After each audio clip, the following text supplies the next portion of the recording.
last name to say. No, it's actually really simple when you pronounce it. Wojczynski, like chin. Wojczynski. Yeah, there you go. That's it. Julian Wojczynski. That's it. And you're a specialist in the brain. That and design and business development and human beings and the processes that we go through to make things happen in physical reality. Okay. So I feel like this can take hours to unpack, but let's go for it. We can unpack a zip file in about an hour. 60 minutes is... So explain to some of our listeners, or all of our listeners, what you mean by that statement leading up. I don't even know how to put that into layman terms. Layman terms. I'm not really good with layman terms, but I'll do my best. So, all of us have, we all have ideas, right? Mm-hmm. And then ideas have a developmental process. Initially, we think an idea is ours, so we hold on to it for dear life. And it's my idea, I can't share it, which is the completely ineffective thing to do. The way you verify an idea and take it out into the world is by sharing it. Mm-hmm. So the more effective you are at sharing an idea, developing that idea, the more effective you and successful you become as a person. So that process of, getting the idea and ultimately you're all looking for some kind of result, whether that result is inside of relationships, financial results, physical body, some kind of thing that we're dreaming for, hoping for, desiring. Does that make sense? Mm-hmm. So, along the way, we initially we do things alone as individuals, and we deal with a lot of breakdowns because we don't have the full awareness of what certain ideas take to actually actualize in physical reality. Like this studio, for example, and this podcast that you guys are doing. How long did you guys talk about it before it became a reality? 20 minutes. Oh, wow. You guys are amazing. How fast was it, Colin? He's a complete liar. He wanted to start a podcast for months before this all. So, okay. I had a podcast, and then I wanted a new thing to kind of gravitate towards. And then we had a 20-minute conversation. I was thinking about that for a couple months. Right. And then we came together, and then it was like a 20-minute Yeah, no, there's a lot of pre-work, definitely. Pre-work, yeah. So, so we all have that pre-work, and then, we dive into ideas, and then they, get shared with the world. And then we deal with meshing the idea with people's perspectives and points of view or not, so it creates conflicts with other points of view, right? Mm-hmm. And whether the idea is small, big, whatever, along the way we grow, we develop as human beings, because where we are as when the idea gets fully implemented out in the world to where we started is a completely different place. So what we do in our company is we work with people specifically initially at the level of organization for individuals. So we organize essentially people's, how they approach themselves and their reality. And how organized are you as an individual, will really determine your ability to step into your business organization, because that's also an organization. Mm-hmm. And it's an extension of yourself. So if you're starting with this level of organization that's, let's say, chaotic, and you bring that chaos into your business organization, well, what will happen is it will replicate there too, right? So that's where, and these things are not things that you can necessarily stop. They just kind of naturally happen along the way of developing yourself.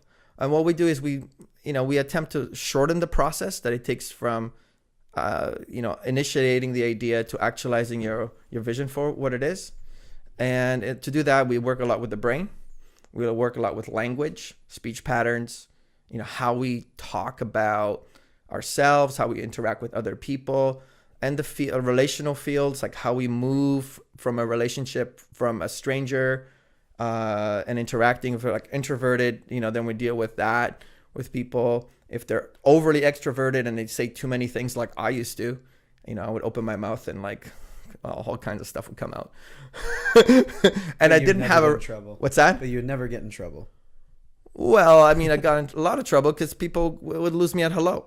How you're supposed to relate to others when they can't understand what you're saying because you're somewhere out there, but you need the steps. Mm-hmm. So, I kind of, when I say not good in layman terms, what I meant to say is, I suppose, learning how to relate to people and how to convert like really kind of complex ideas into really simple terms, that takes time.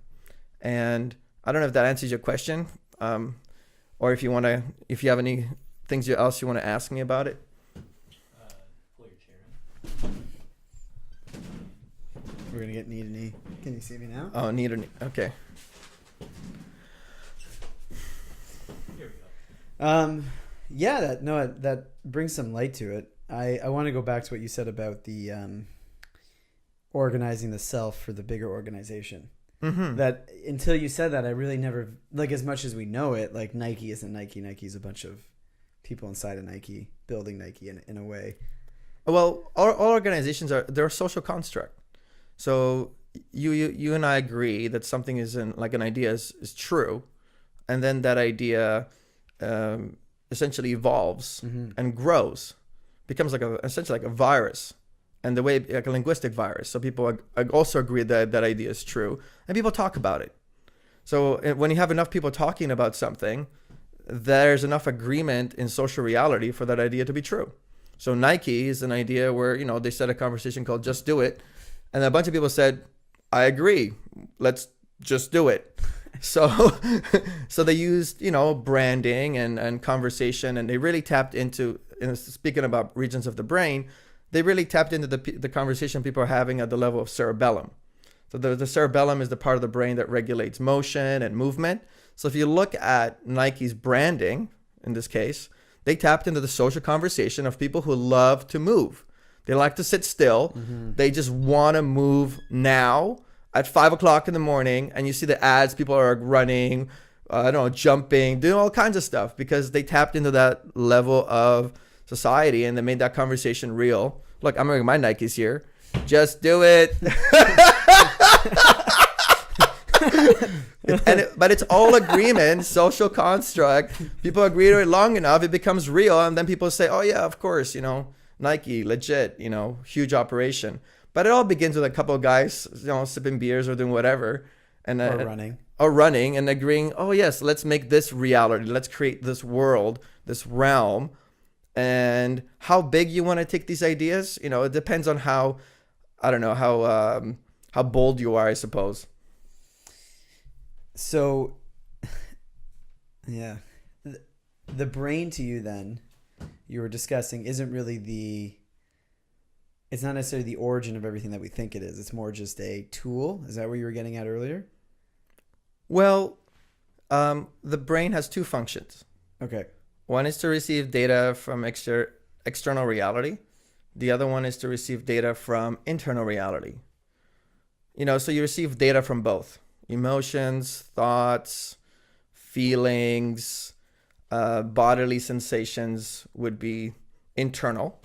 And then external would be environment and people, right? Mm-hmm. So then the brain takes that data and converts that data for you from information. And as you take actions, it has the capability to update what you originally thought about a piece of information and look at something in a completely different way once you take the actions.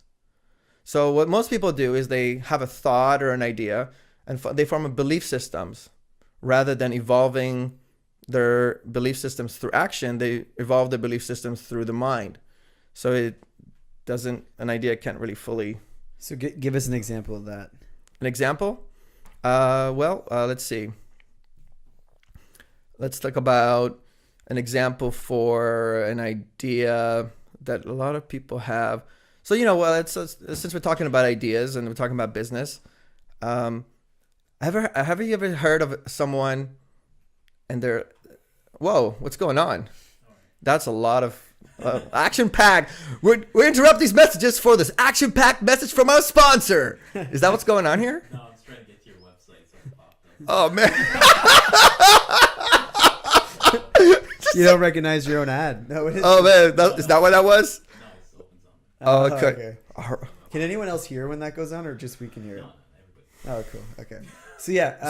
So I've ever heard of somebody say this: "Oh my God, that was totally my idea. I should have totally done that. They did it. They stole my idea, and now they're billionaires and I'm not, Yes, I hear that.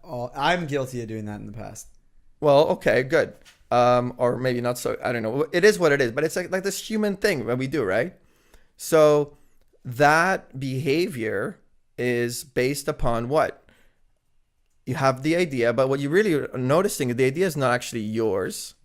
It's like the shared common thing. And it's up to us, the individual, and then later teams and groups, organizations, to take that idea to its full,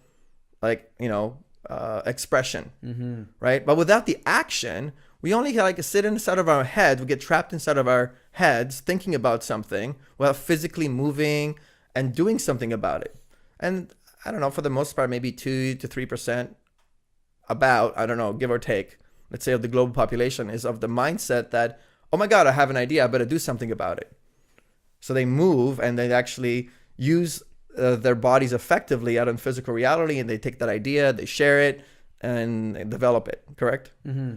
And for the rest of us that are not in that mindset, we get trapped in the mind, and the mind is more like an organ that actually controls the whole body, and then we don't move, we don't take the actions. Does that communicate? Is that a good enough example?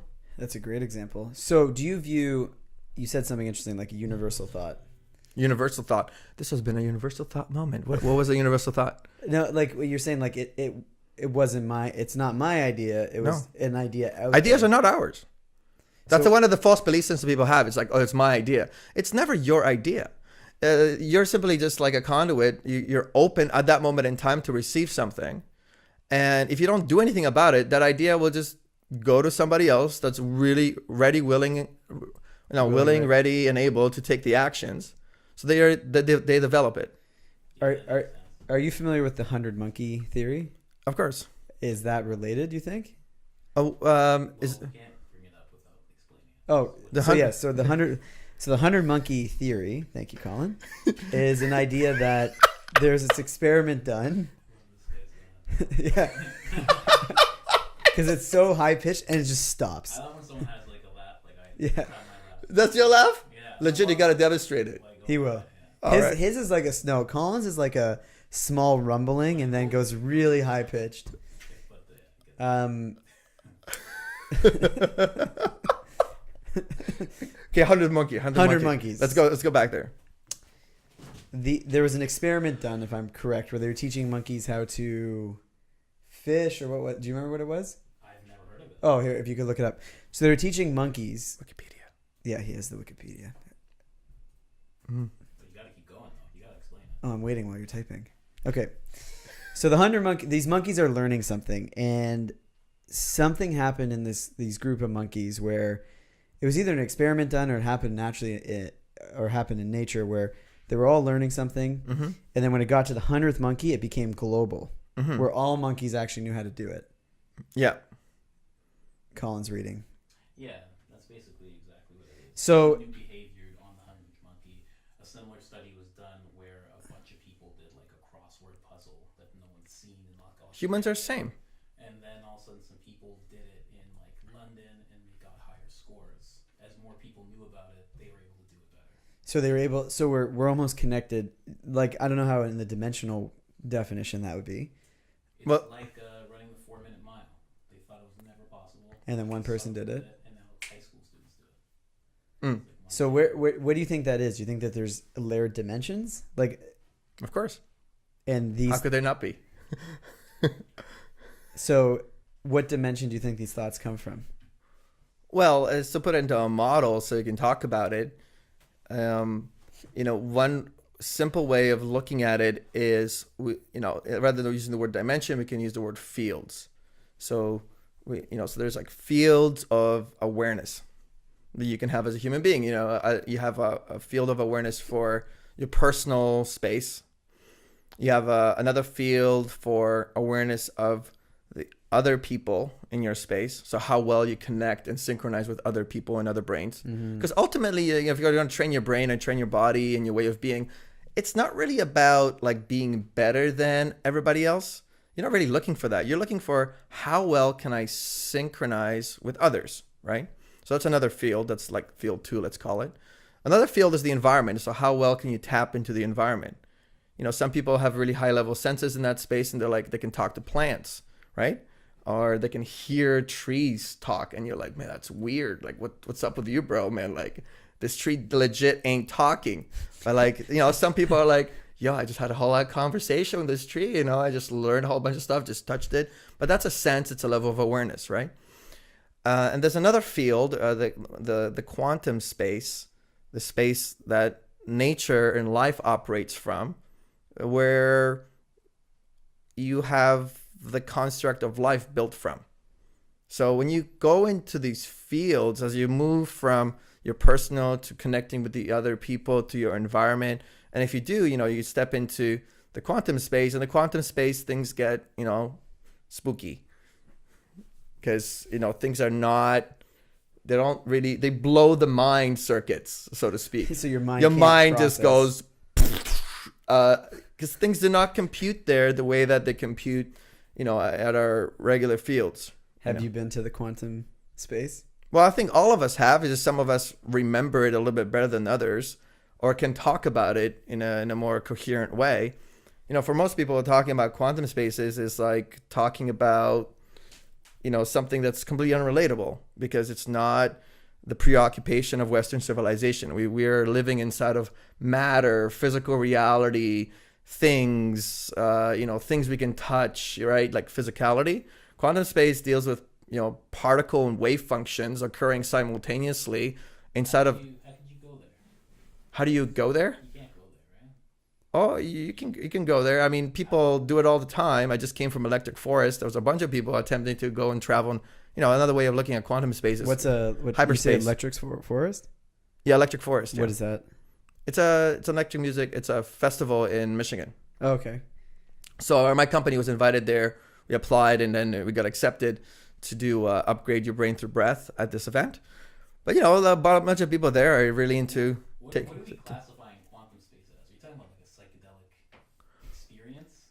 Well, you definitely get present to it in the psychedelic experience, but it's already and always present right now, and right now. It's never not present. So when you do psychedelics, you're more aware of the quantum. Yeah, because you activate plug into it better. You activate your pineal gland. So your pineal gland wakes up, and you're able to process more data per second than you're processing when you're in physical reality.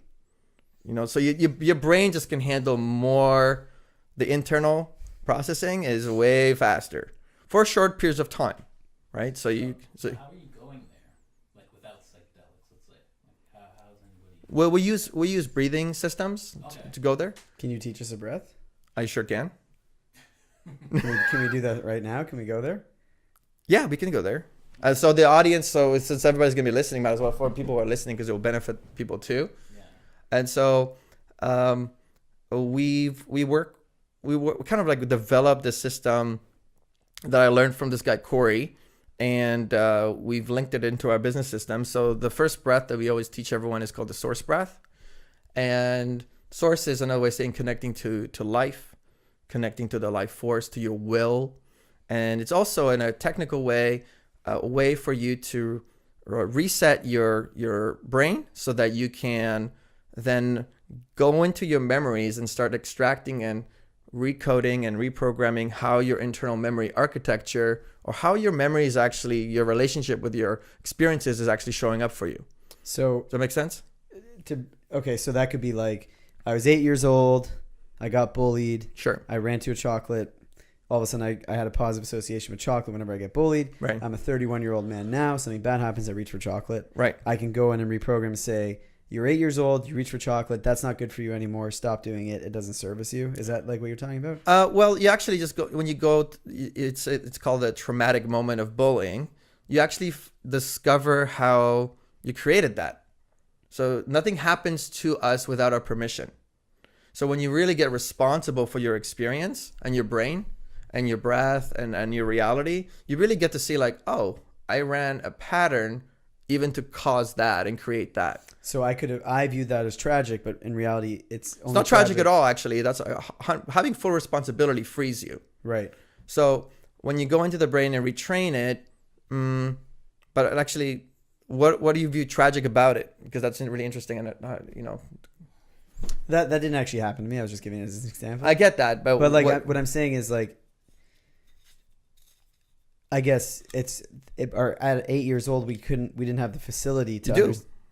Yeah, that's what I'm saying. At 8 years old, you're an advanced, highly creative, highly imaginative being, and we run patterns that we're not responsible for. Like that is to say, there's stuff your brain's doing in the background that you have no idea that it's happening, but it's happening regardless. Like your subconscious. Yeah, your delta brainwave activity, your alpha brainwave activity, all this brainwave activity that's occurring based upon past decisions that you've made, and then you're essentially setting up parameters and settings for kinds of experience you want to have.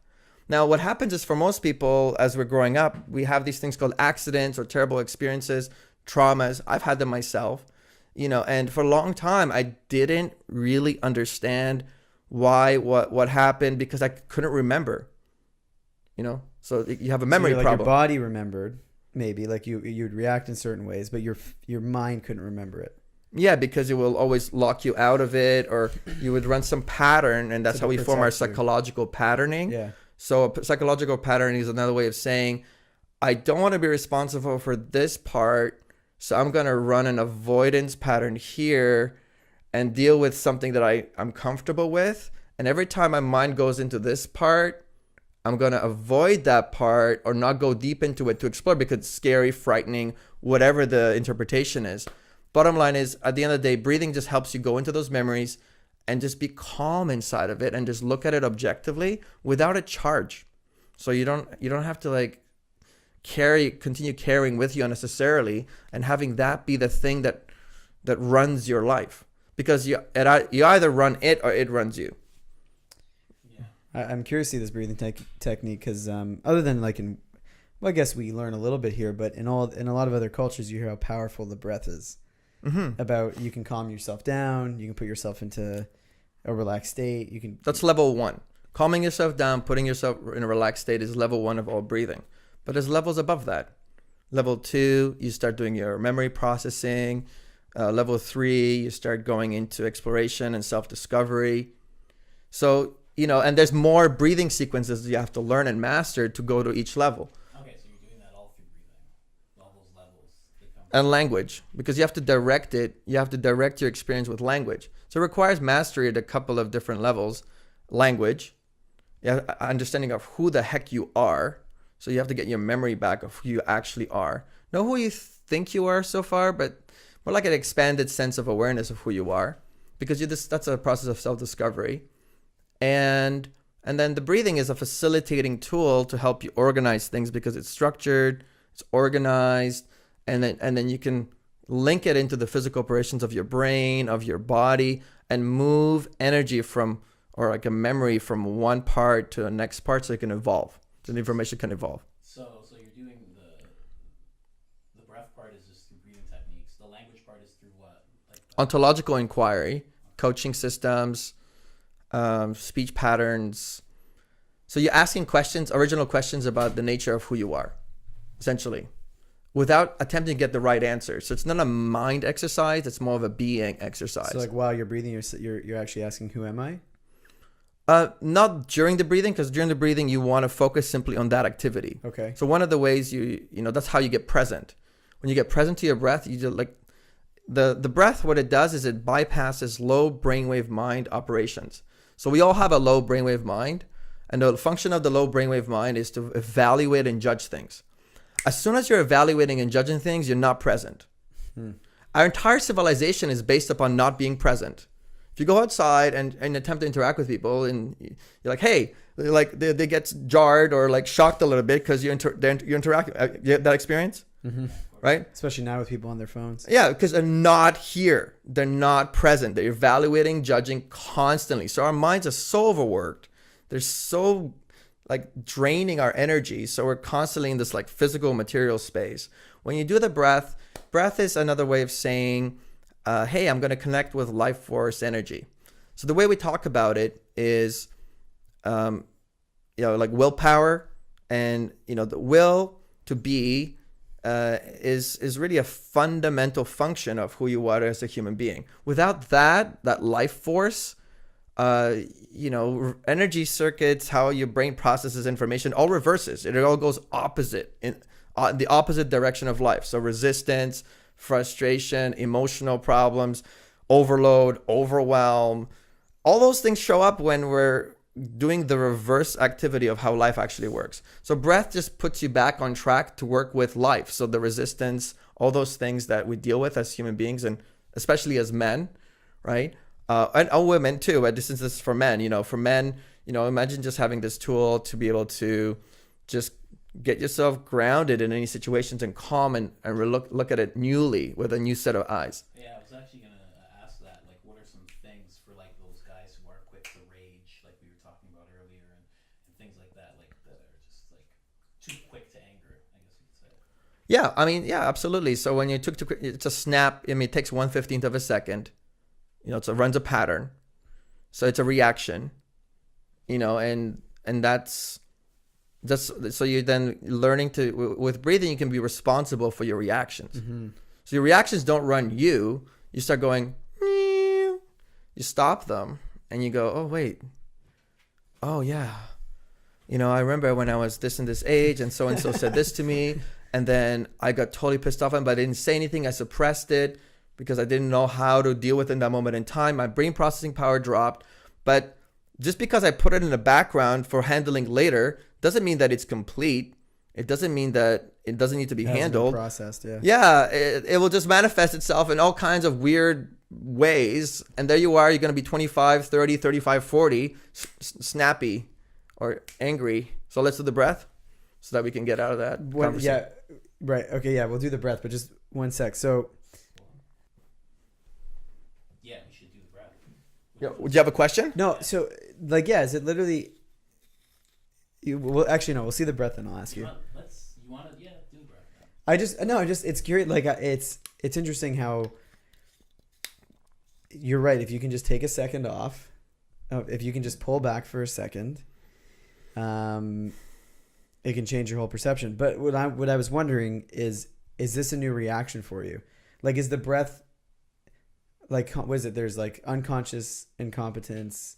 Mm-hmm. Those different levels: unconscious incompetence, consciously incompetent, consciously incompetent, consciously competent, and unconsciously competent. Are you at a point now where like that breath is unconsciously competent? Well, in that space, you're really dealing with mastery. So mastery is always fundamentally deals with basics and fundamentals, and practicing the basics and fundamentals over and over and over again, each and every time, as if you're doing it for the first time. That's mastery. Mm-hmm. So you're essentially committing to a lifetime of practice. So I'm at a lifetime of practice. I have committed to that. That's where the juice is at. Selecting your group of practices and making those practices what you do for your life. Yeah, me and Colin were talking about that earlier. Oh, were you? So let's see this breath. Are we gonna get lightheaded or anything? It's gonna be good. Yeah, you'll get lightheaded if you do it correctly. Good. I'm excited. So sit comfortably, sit straight. You can cross your legs like that, or you can just sit with your both feet on the ground. Should people be driving while they're doing this? No. No, you don't want to be doing when you're doing any kind of activity. Best is like stationary. You can do it obviously if you're practicing like any kind of martial arts or movement systems, because it's really easy, or working out, which is another way. But let's do with the breath. So putting the hands together. So we're going to put both hands together, spread the fingers apart, and put them right in front of your chest. And we're going to press into the palms and the pads of the fingers. Yeah, very good. And we're going to take 3-second breaths throughout the whole sequence. I'll guide you through the mouth, or nose, etc. And the key is to take deep breaths with your core, keeping your shoulders down. So I don't want to see upper chest breathing and like kind of constrictions up here. What we're focusing on is really like down here, breathing through with the core. All right. So breathing out the mouth all the way.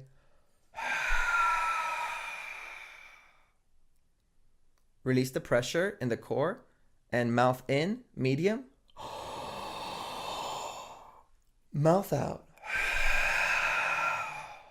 Mouth in. Nose out. Nose in.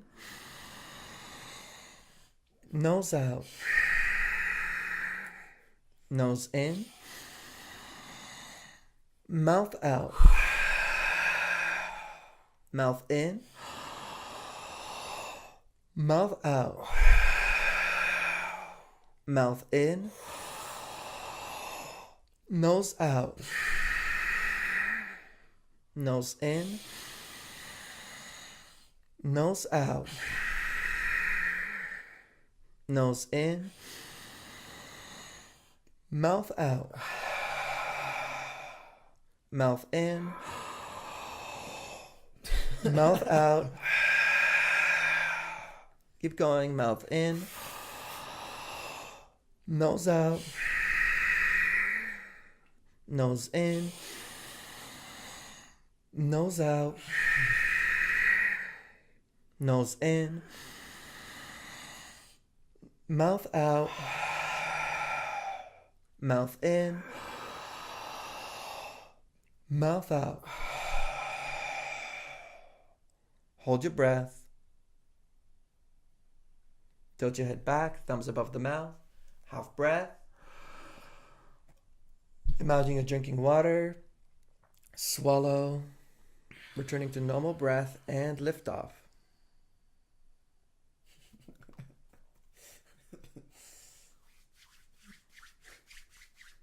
That's it. That's complete for the sequence. What are you present to? What do you feel? I felt really euphoric. I was just laughing my ass off. You know what Yeah. I felt like I was? Did you ever watch Karate Kid 2? I have, yeah. When he's like, and they're doing that scene and they're in the bar and then he smashes all the ice down? That's Yeah. exactly how I felt. Okay, yeah. Yeah, at the second circuit after the nose-mouth breath, you started laughing. Yeah. So then based upon those reactions, if we're doing a brain training activation with coaching, we Yeah. would go right there into that delta and then start extracting Like all that stuff. Why That's is it fun? What's that? Like why I found that funny? Well, because the reaction you're having, like how, you is basically telling me where to go with your brain. So what does that mean? Like somebody like laughs during it. Like what does that tell you? Um, Go to the delta and extract, but like how and what are you gonna extract? Well, it's kind of like a cue, it's like, oh, okay, that's what's happening. It's, different. So if somebody's face turns like all red or something like that, then you're dealing more with a beta brainwave. So then you go into something else. Somebody starts crying, right? After the breath, which happens frequently. Then they're dealing with an emotional thing, like an alpha brainwave thing. If somebody after the breath starts talking and you can't shut them up, they're just like this going on. Then they're in like a theta brainwave, and so you have to process the theta charges. Laughing is like the essence of life, but it's the access to there's part of it that's like, oh my God, maybe this thing I'm doing is ridiculous, right? So I just was like, I was just feeling really good. Yeah, no, I get that. So then, you can go in there and amplify that feeling and then see what else it connects you to. So you can build like a network of just feeling good all the time and have that network be active in your brain, because your brain things are either active in your brain or they're not. So you have full control with this kind of techniques and systems to have the things that you really want to have active, so that your state of mind it's like a Like, are you always in a good mood almost? Yeah. Almost all the time. Yeah. Well, we're all humans, so we all have breakdowns. But there's enough systems that, have enough people in my life and enough conversational domain plus enough skills to just reset myself. And that's the key skill, really, just resetting. So this breath, let's say in practical terms for people, let's say someone's dating somebody and they're going through a huge amount of jealousy. Sure. And because of something, and like we were saying, they might rage out. When would you implement that breath? Like at the very first, like I call that the monkey mind. The monkey mind, yeah. So yeah. like the very first thought, do you let it proceed a little bit? Like where would you catch somebody? Where would you start teaching somebody to implement that? One of the things you talk about, the jealousies, you really teach someone about that first. The mechanism of jealousy. and how that operates. And then, so then they would go, they get that aha moment, like, oh my God, that's what jealousy is. And you're like, yeah.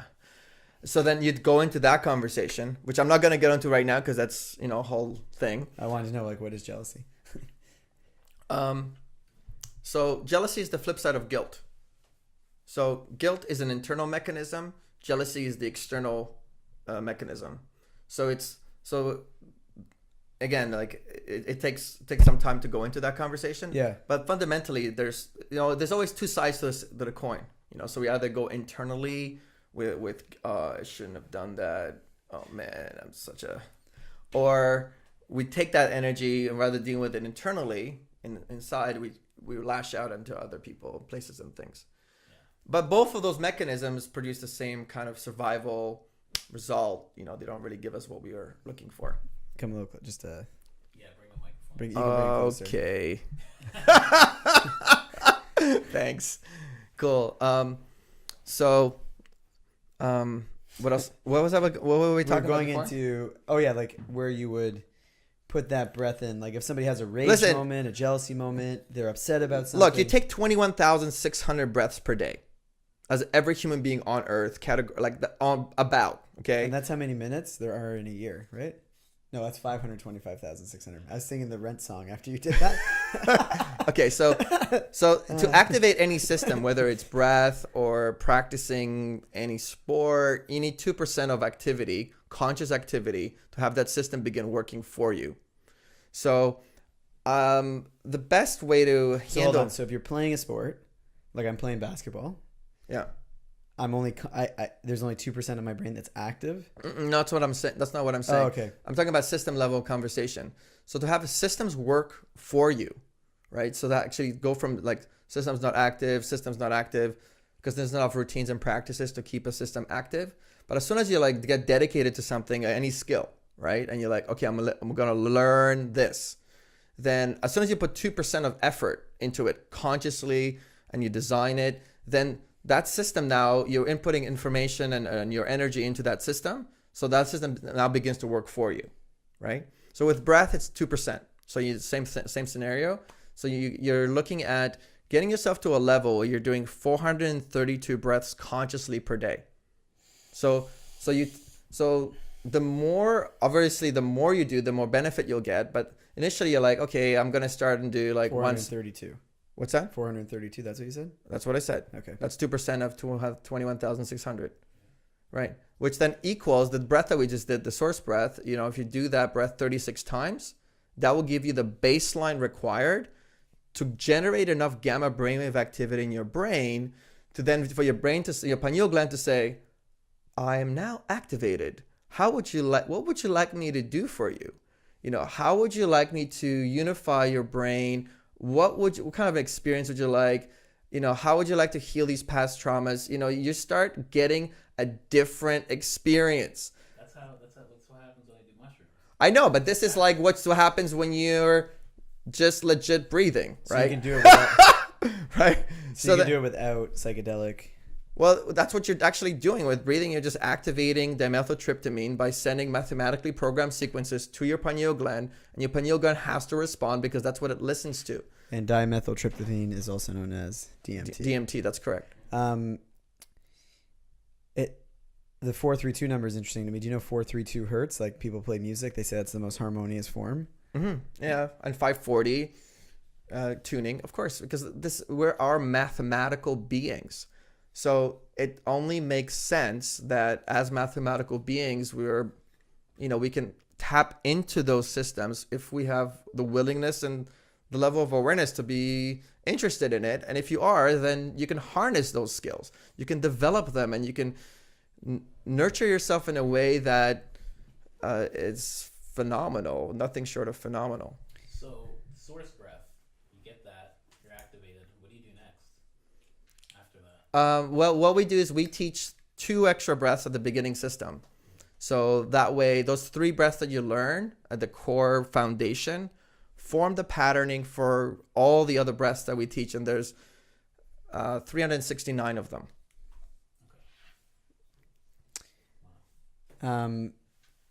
Does it have to be the breath that you showed to do 432 times? Or is just 432 conscious breaths? Well, in our system, if you practice this system, then you'll practice that. If you're into some other breathing system, Like and what if I just do 432 times consciously? well, you'll get functionality, but you won't get programmability, Okay. right? So these breaths are like It's like kind of like, hey, brain, I know you're a computer. I'm gonna have a conversation with you that's coherent with these sequences, and then you can access different parts or different regions of it with a more level like sophistication, like kind of like a scalpel. That makes perfect sense. What makes perfect sense? That whole thing, like your brain should be able to recognize like numbers of breath, like it should be able to activate different. It's like a code. Yeah, It's literally like coding. What is it about the way that we did the breath though that activates it? Sorry. Well, we did 13 breaths in and out. It's 26. So there's mathematics embedded right in it. And what was the sequence again? Like, does the in the nose, out the mouth? So it's in the nose, out, or in the mouth, out the mouth, in the mouth, out the mouth, in the nose. No. So it's, again, this is the most fundamental sequence, but it's mouth, mouth, mouth, nose, nose, nose, nose, mouth, mouth, mouth. That's one cycle. Mouth, mouth, Mm-hmm. mouth, nose, Mm-hmm. mouth, mouth, mouth, nose, Mm-hmm. nose, nose, Mhm. nose, mouth. And then back to mouth, mouth to complete the cycle. Because remember, there's circuits. You're using your breath to create electrical signals to travel through your brain. So as you're doing those circuits and to keep the speeds, it sends instructions, just like on a keyboard, like a key, and do this for me, please. Activate that. And because it's an expansive set, it's kind of like playing a video game with your own head. Will you do this before? Will you do this before you meditate? I just did it this afternoon. I was sitting at the Spadina house, and I just sit and I do extended breathing sequences, 20, 30 minutes long, by myself while I'm sitting, and I just go through my memory architecture, so make sure it's clean, no brainwave congestion, and I'm present. So when I'm complete, I just feel euphoric and blissed out and just really content and happy. How do you go through it? Like you're going through the memories you're saying. Like how do you navigate that? Just sequencing. So there's Sequences of like breath? sequences of breaths and how you move physically with your hands, Mhm. right? So there's that's it takes a little bit of training, but that's basic skills. I would say that I want 140 or 150 million people to learn. Why 150 million? Because again, it's 2% of the global population. Get 2%, 100 monkey kind of syndrome. You get 2% of people doing that kind of stuff. It's gonna upgrade how the whole planet works. We're gonna be like, oh, what the heck have we been doing for the past like 5,000 years? Were we in some kind of a bad trip? And in some sense, we have been. We've been in this dualistic construct. Allowing our minds to run the show, kind of forgetting our true nature and who we are. And as a result of that, we've built organizations that are chaotic. And, I had to solve that for myself so that I could really understand it, so that I can organize myself as an individual, and then I can go out into the world and organize organizations, and so that way I can, without losing my sense of self, and my individuality within organizations, because that's what I was struggling with for a long time. And from what I found out, a lot of people do as well. Yeah. It's like, they're gonna dominate me and blah blah blah, and I'm not gonna be able to contribute, which is all really not true. Once you know who you are, where you stand, and what your intentions are, and then you can really just let it rip. So where are you learning all this from? Like, how'd you get into this? How'd you get into doing this? Like, why breath? Like, why? Well, I got hit by a car when I was 8, and then took me 27 years of remembering that. So after 27 years, I remembered it. So you had no memory previous to that? Of the incident, I had very low, the surface level, and I didn't have it like it was a big deal, So a car hit me, I went to the hospital, whatever. It was just like that. Yeah. But when I got my memory back, I realized, oh, wait a minute, that was a big deal. Yeah. That was a huge deal. Because when I got hit by the car, I got, my eyes were open. I got sent to that quantum space. I got sent to that hyperspace reality, and I didn't know how to talk about it. I mean, what was I going to do? Tell my parents I just saw a bunch of colors and, that I've never even seen before my whole life, and like some beings came to me and talked to me. It's crazy talk. What'd they say? I didn't say anything. I didn't tell anybody anything. No. What did the being say to you? All is well. That's it? All That's is a pretty well. You'll be powerful back message. in no time. All is well. You'll be back soon. Something like that. In Polish, because that's what I spoke at the time. So that's what they said. Really? Yeah. That's amazing. So yeah, that happened to you. 27 years took you to remember it. Yeah. And then how do we get to wanting to learn the breath? Well, that was just another system that I came across. I became like this kid who was really into systems. So I was fascinated by systems. So I studied systems design at York U. I really was into understanding business systems, training and development systems, like training other humans, coaching systems, like what makes people produce results, like anything that I can learn that can allow me to produce results with greater ease, calmness, flexibility, I was into. So then I kind of put myself on a mission for, okay, let me build a set of practices, and what would those practices be that I will apply in my life on a day-to-day basis, weekly basis, monthly basis, quarterly basis, annual basis, that I'll design and put on my schedule that I'll just do as these practices. And breath became a thing that I basically implemented in my life that I do every day. It became a daily thing. So where did the learning of breath begin? Like who taught you this? Like, This guy Corey, so he taught me. It actually happened before then. I was reading, martial arts books on like internal chi and external, and all the books talked about, the internal chi masters like decimate their opponents who are into like external chi and just like lift weights and stuff. And I just got fascinated by that. I was like, and the books didn't really tell you about any of the systems. They just said there are breathing systems, they exist, and these masters use them to develop incredible power and strength. And I was like, whoever's going to be teaching that, I'm going to be learning from them. So sure enough, Corey showed up and was teaching that, and I got really interested in it. And I told Corey that, I really have to master this. I give myself a year. Show me what you got. So then I went all in. And when I go all in, I get obsessed. I got really obsessed and I learned it. And then what my brain does is like attempted to figure out how to link it to all the other systems that are already new. Yeah.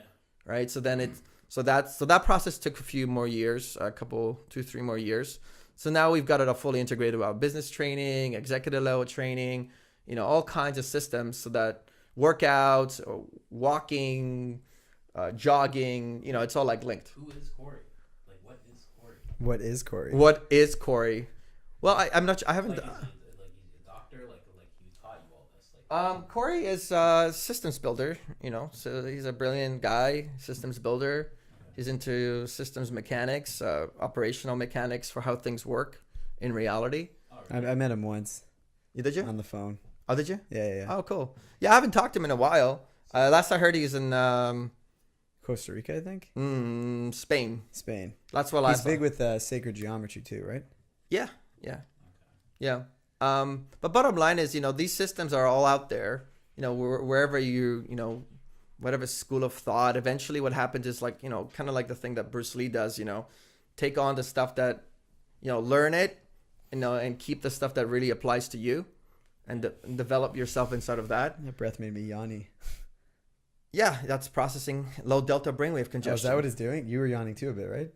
Me? Yeah. No, I'm just tired. I've been up since 5 a.m. Oh wow, jeez. What you been up to? I'm just on this new morning routine, and I want to be up at like 5, and I want to do a certain, like I want to meditate, I want to read, I want to write, I want to say my affirmations, a little visualization, and Okay. I want to exercise. I used to do that. Now I just sleep in. I don't, eventually you just like legit just like calm yourself down and just like drop most things. That's the thing. And you simplify it to the max. I don't want to calm down.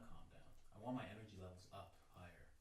Oh, your energy levels are dynamic, They'll go up higher the more calm you are. Mm-hmm. But I'm already calm. Like, I don't want to cut things out. I want to I got it. All is well. You know, that's good for you. It's amazing. Keep going. You know, you're exploring different Well, systems. like, what are the ways to do that? Just what I tell people is when they're doing any kind of like routine activity, before you implement anything, the first thing you do is just like process reengineering in business systems. You track your current activity the way you do it right now. So you have to, to properly re-engineer your morning routines or practices or routines, you have to track yourself, almost like be obsessed about what you're doing as you're doing it right now without really Changing anything. So you're just noticing. You're just going to your calendar like, okay, I wake up at 6:30. This is what I did. This is the next thing I did. And you just document. And you do that for 7 days at least. So that gives you enough information then that you can look at yourself honestly the way you're operating right now. Once you look at yourself honestly the way you're operating right now, that gives you, your brain will automatically start to change things and optimize things for you. If you take on changing your routines like kind of cold turkey without addressing the current reality, they're never stable. They'll never stick, because eventually those old patterns will creep back in and they'll overwrite your whatever you're trying to slap on. Okay, perfect. Did you get that? Yeah. No, that's perfect. That's exactly what I did. That's why I did the mushrooms. I was telling you I did that trip. Oh, I actually didn't tell you about the current trip. I just had a trip where I was trying to figure out why I'm procrastinating, like why these things are happening, like why. Because you're born into the biggest nation on the planet Earth is the nation of procrastination. Yes. It's like 7.5 billion people live in it. We have a relationship with reality that's not fundamentally disconnected from physical reality. We don't live inside of now. We live inside of tomorrow. It's all good, man. Yeah. And we live like our heads are reliable things. Like we can actually say stuff and it's going to be okay. Not realizing that we're actually designed to forget. We're designed to forget stuff so that we can remember it later. So this is where systems come in, and how you build your system so they can remind you about things is really key factor in being effective as a human being. Does that make sense? Mm-hmm. Yeah, definitely. Like I said, that's exactly, What, pretty cool. So, what did you get? You got like something from that? Well, it's exactly like what I try to do. Like when you're saying like you have to get those underlying things where you slap things on and all that. Like that's basically what I. Because you're a pattern. And exactly, and that's what I realized. And then I realized I was actually afraid of success. That was like a big part of it. So I was like, what happens here? And as soon as I was like, and then I'll make money and that's when I got scared. And I was like, why am I afraid of that part? Well, that's your primary job, as a man. It's like be successful and then master your success. So when you're developing yourself, initially of success, you're a novice at it. Then you're an apprentice at success. So you're like, all right, I think I'm getting a handle of it. Yeah. Then you're like an expert at success. And then you're a master at success. Obviously, if you're a man, anything less than mastery at success is, I don't know, not worth really going for, in my perspective. That's how I feel too. Yeah. Every man on earth should just like legit be like, all right, my game in life is to master my success. Whatever that is for you. Mastering acting, business building, swimming, I don't care. Whatever the heck that is, and master it. And then when you master it, you become sought after. People want to work with you. Life's fun. It's an enjoyable experience. Do you? I'm just interested in doing the same thing that I did with mushrooms, but like. Well, all these things that people do, using all these tools, psychedelic tools, ultimately you have to build it into your practices that you do and practice them like structures over time. There's no real skipping steps.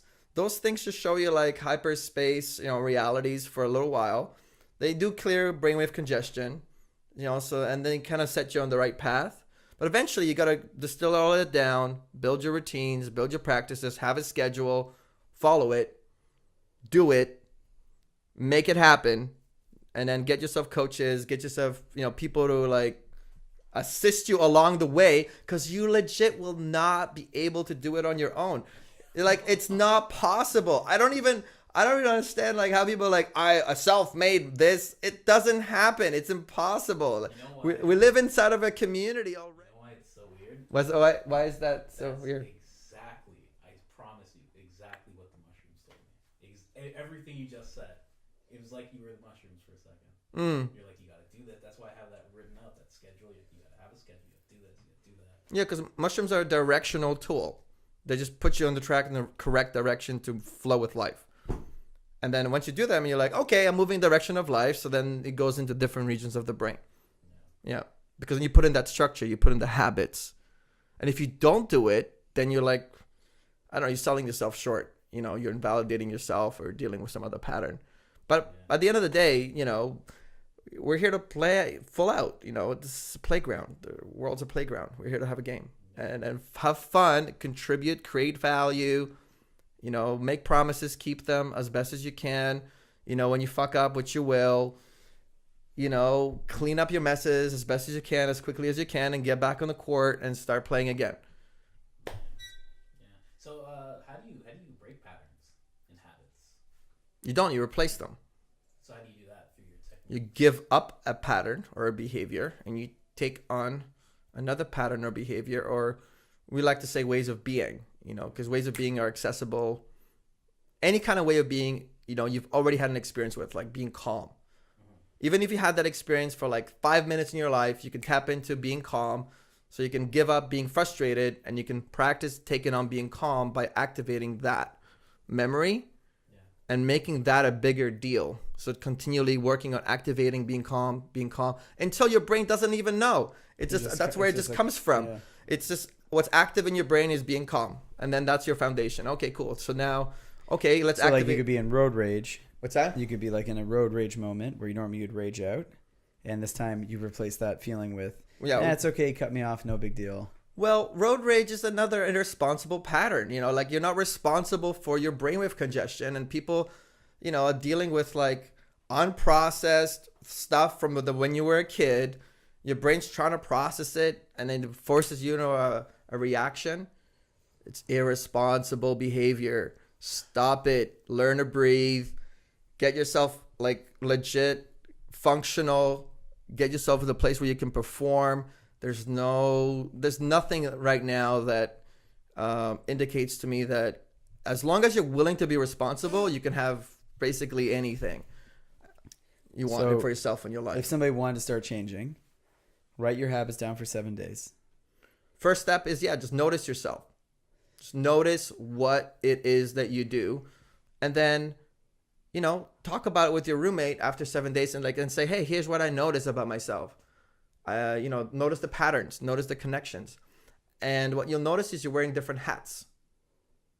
So you have like a hat for cooking. You have a hat for working. And then you have some kind of like subsets of hats at work, right? Like you'll have like the phone hat. You'll have the boss hat. You'll have the I'm doing my like actual computer work hat, right? So you start noticing yourself and you're like, I have many different hats, but those hats are different subsets of neural networks inside of your head. So those are all like programmable. You've designed them, but maybe not consciously. So once you notice the hats and you go, okay, I have 11 hats or I have 15 hats, however many hats you have, you distinguish for yourself, you write them down. They're jobs you've given yourself. So if you give yourself the chef hat, if you're not a good cook and you want to like, oh, okay, I want to take my chef hat from novice to apprentice, you go, okay, I'm going to go on YouTube and I'm going to learn 3 things about cooking every week for the next 4 weeks. All right, so then I'm going to learn a little bit more about that so I can upgrade that hat, which is basically a job that you're giving yourself, right? And so that you make yourself functional, whatever it is. Do you find people try to take on too much at the same time? Like All the time. If you're going to try to upgrade one of those hats, or how many hats do you think you can upgrade at the same time? Wait, don't do it. You do. I mean, when we do our planning, we tell people take on, you know, in a year, focus on 3 things. You know, focus on 3 things so that you become effective at taking on 3 things, 3 goals inside of your vision, you know, which is a 5-year vision. For the next year, take on 3. Some people take on 4, some people take on 5, but ultimately there's going to be that 3 core things that you take on and you say you're going to focus on. So that becomes your activity. Mm-hmm. If you do that, it will impact all the other areas anyway, right? So by focusing on 3, you're able to impact every single part of your life. So it doesn't really matter what you take on. You take on, again, I'm going to take on relationships. Instead of relationships, I'm going to take on dating. All right. I'm going to take on my physical body. Instead of physical body, I'm going to take on stamina. Okay, cool. I'm going to take on research. Instead of research, I'm going to take on qualitative research. I'm going to listen to 100 people. So you got to be very specific. You have to be very specific, because the more specific you are, the simpler it is for you and your body to move. This really is just a math equation. Ultimately, it does become a math equation, and it gets scheduled in your calendar. There's a number of hours that you do each activity. And then you either are doing it or you're just bullshitting yourself. And then if you're bullshitting yourself, that's also really valuable, because you discover like that's not really what you want to be doing. So then you discover the thing you actually want to be doing, because a lot of times people are like, oh, I should be doing this because so-and-so said so, or, you know, and it's not how it works. You know, ultimately you got to find your own groove, your own flow, your own contribution that's unique to you, because you're your own unique being and you have your own unique contribution. Everyone does on this planet. Is 7.5 whatever billion of us. Is that all there is now? 7.5? Might be 7.9 now. Yeah, 7.9. Check world population. I don't know. When we were in school, I'm not on the up and up on the current global. You don't population. have a little ticker in your room every time someone's born? I did check them out on Google, but I do not have a ticker in my room every time someone's born. Oh, 7.6. 7.6. Ooh, that's 100 million people you forgot. Those are the people I want to reach out to. Those 100 Colin, what are going to be your 3 things that you're going to work on? Me? Yeah. What are you talking about? He was saying we got to be very specific. Didn't you just have a list outside? I get very specific. That's what all my notebooks are for outside. My 3 things. One is for like business. Books. One's a journal. One's for like the life I have, actually writing out my life, and one's for affirmations. I have a bunch of things. That's great. Get very, very specific with things. Yeah. So as long as you talk, specific physical reality, specific and measurable, Yes. then and that's the result side. Specific and measurable is the result. The outcome side is about your experience along the way and your experience when that result is accomplished. So it's more like masculine and feminine aspects of ourselves. The feminine handles just because you're male, female, we both have those energies. So feminine handles the experience along the way, the feeling, the mood, what's there when it's fully accomplished, like as an outcome. And then there you are, like after a year, and then you get to share what that looks like, right? And then the results handle the logical calculations, the math. These are the results.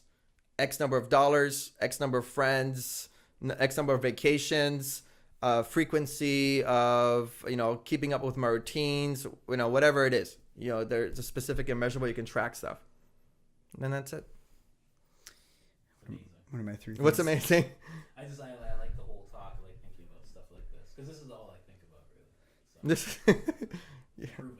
Is that? Pretty much. Improving things is all I really think about. So, Yeah. Cool. if people wanted to find some of your stuff, where's the best place to go? We have a website, braintraining.pro, /upgrade. It will take you to a page that has a downloadable PDF. Just go scroll to the bottom of the page and you can just download it for free. We don't even ask for anybody's email. We're just literally just telling people to download it. And it'll give you the 3 breaths. It's about an 18, maybe 15-page document. Wow. Beautiful infographics. You can just download it. If you're interested, on that page, there's a link to a basics club on Facebook, which is a club that we run for people that want to practice these things. And, you can obviously find me on Facebook. I'm sure you guys will spell my name correctly on this podcast. We will. So then you can find me on Facebook. Just add me as a friend, and I respond to everyone. And we also have an Instagram at Brain Training Pro. So we also respond to that. So that's the way you can reach out. And then we have walks and online events and that kind of stuff. Oh, cool. Yeah. And that's all in the Facebook group? Dang. Yep. We're going to be heavily promoting it now because we've developed a curriculum. So this summer is going to start the just all the events that we have, because we do run a lot of events in the club that people are not really aware of. So we're just going to make it more public and let people aware of what's actually happening. Oh, cool. I'd love to come to some of those. Yeah, it'd be great. Well, I got mine. I got my upgrade right here. That's it, Colin. Let's do 30 days of doing 432 breaths. Yeah, I'm really interested in doing source breath. Like, I remember when I got tattooed, I had to do like this Taoist breathing technique just because it was my back and my ribs, and I figured I needed something through the pain, and it helped tremendously. And Yeah, oh, yeah. since then I've been like interested in it, but never. That's cool. I did the Wim Hof breath for a while. That's great. Which helped, but I don't know why I stopped it. I was doing it like religiously almost every day, and then just let it go. Okay, well, went out of existence for you. And now Probably didn't have enough people to practice it with. now we're bringing in the source existence. Individual practice, you have to have a high level willpower. If you don't form a group around it, so we tell people, look, have your individual practice, what you do, but then if you really like something, Build a group. build a group so you can do it together. Otherwise, we're not reliable as humans to continue it. It's Source breath, Colin. 30 days. Source breath? We're doing it. Oh my God, crushed. I'll come back in 30 days. You guys are going to be like, dude, what happened? Colin, are we doing it? 30 days? It's anything like mushrooms. Well, you guys can talk about it offline. I mean, if you guys want to take that on as a game, that's fun. I'm looking at all three. I'm actually looking at the whole thing now. So we do all. This is actually. Yeah, you activate an intention in the morning, and then you get into action throughout the day. So there's 3 action breaths throughout the day. And at the end of the night, you do a clearing breath to clear your brain to prepare yourself for sleep. That's the system. It's very simple at the beginning. That's all you really have to learn. Wow. 3 breaths, beginning, activate your intention throughout the day, get into action. And then at the end of the day, clearing. So you just clear your memory system. You reflect back and you go, okay, what did I accomplish today? Put it in your journal. Okay, this one. That's what I got accomplished today. Perfect. Clearing breath. And you basically, by that point in time, I'm already like done. I'm just literally falling asleep. It's a good sleep aid. Oh my God, it's phenomenal.